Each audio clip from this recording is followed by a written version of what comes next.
Christ Triumphant, July 21st, Daily Devotional by Ellen G. White. All called to be children of God. Beloved, now are we the sons of God, and it doth not yet appear what we shall be, but we know that when he shall appear, we shall see him as he is. 1 John chapter 3, verse 2.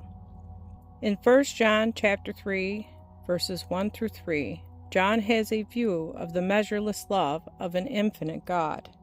John cannot find language to express it, and he calls upon the world to behold it. There are types and shadows that prefigured Christ in the Old Testament. Those who had been with Christ through his ministry recorded his works in the New Testament.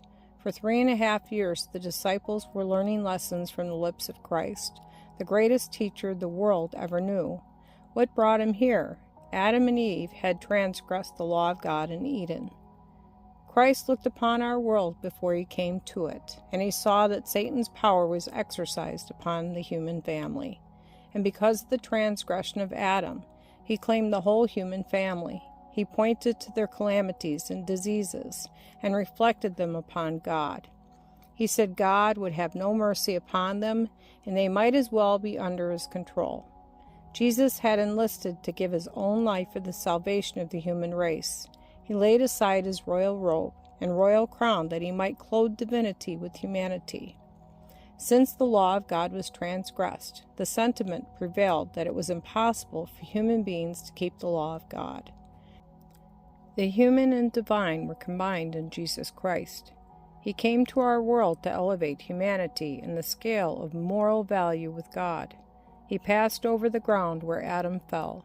He stood against the temptations of Satan and came off conqueror. Satan approached the Son of God as an angel of light, just as he may tempt you. Jesus Christ came off conqueror in the wilderness of temptation. When upon Jordan's banks, he offered such a prayer to heaven as heaven had never listened to before. His prayer penetrated through the darkness around him and reached the highest heavens. The heavens were opened, and the Holy Spirit, in appearance like a dove of burnished gold, descended upon him, and from the lips of the Infinite One was heard these words, "This is my beloved Son, in whom I am well pleased." Matthew chapter 3, verse 17.